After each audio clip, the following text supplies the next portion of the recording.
Someone boards a routine flight home, then the plane turns back mid-air, and passengers end up stuck on the aircraft for more than 8 hours, before finally reaching home over 24 hours later. This happened on a Singapore Airlines flight departing from Sapporo, Japan.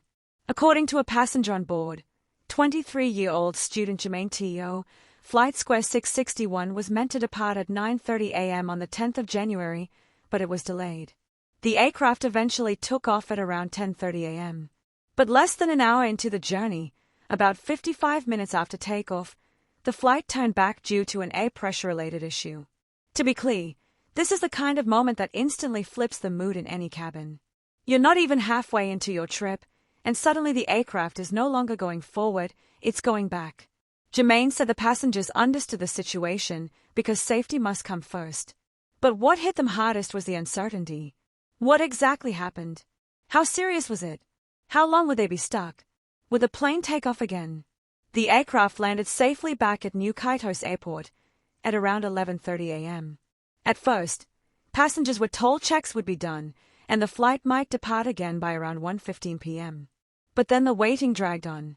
At around 2:15 p.m., passengers were informed the flight was cancelled. And this is where the story becomes a long, painful grind.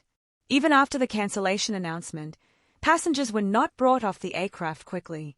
Instead, many remained stuck on board for hours. Jermaine said there was only one shuttle bus available to ferry passengers from the aircraft back to the terminal, and it could only transport around 20 people at a time. So imagine the bottleneck. One bus, one small batch of passengers each trip, and hundreds of people waiting, including families with children. Jermaine's family, seated in economy class, reportedly stayed on board from around 9 a.m. to 5:36 p.m. That's more than 8 hours on the plane. Not flying, not moving, just waiting. He described the updates as infrequent and unclear, with long stretches of silence in between. Passengers were repeatedly given tentative timings, only for those timings to shift again and again.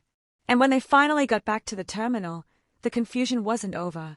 Jermaine said there was a lack of clear instructions, queues that were poorly marked for flights and accommodation, and language barriers that forced passengers to rely on one another just to figure out what to do next.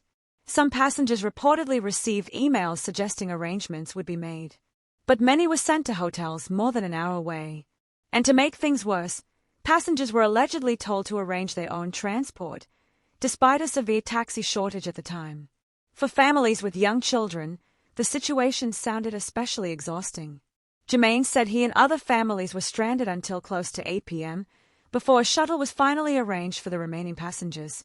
Eventually, the affected flight was rescheduled for the next day, the 11th of January, as Flight Square 9661, scheduled to depart at 10:30 a.m. But even on the rescheduled day, the process still looked messy. Jermaine said at 9:35 a.m., many passengers were still queuing to check in. The plane eventually took off at around 10:57 a.m. And according to the airline's website, the flight landed safely at Changi Airport Terminal 3 at 6:24 p.m. That means passengers arrived in Singapore more than 24 hours after the ordeal started. Jermaine's key takeaway was sharp. He said passengers trusted that the airline would manage the situation. Instead, the experience felt chaotic, exhausting, and unsupported. Now, in response to queries, Singapore Airlines said it sincerely apologized to affected passengers. The airline confirmed the aircraft returned to Sapporo shortly after takeoff due to a technical issue and landed safely at 11:30 a.m. local time. After landing, the aircraft was parked at a remote bay for engineering checks. But when the investigation took longer than expected, the flight was cancelled at 2:15 p.m. local time. SIA said passengers were given food and drinks on board while waiting for transfer, and the airline arranged hotel stays in Sapporo and Kaitos.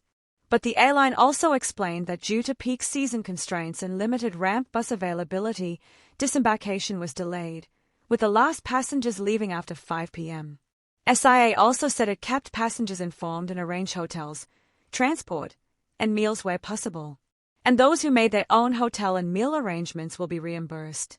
They added they also assisted passengers with rebooking onward connections. And finally, SIA emphasized that the safety of customers and crew remains their top priority. Now here's the big question for you.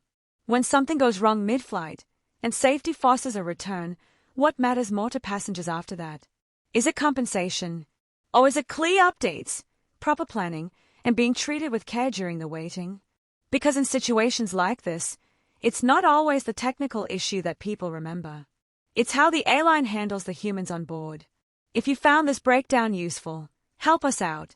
Hit like, share this video, and subscribe to 2230 for more Singapore stories explained clearly, quickly, and with the details that matter.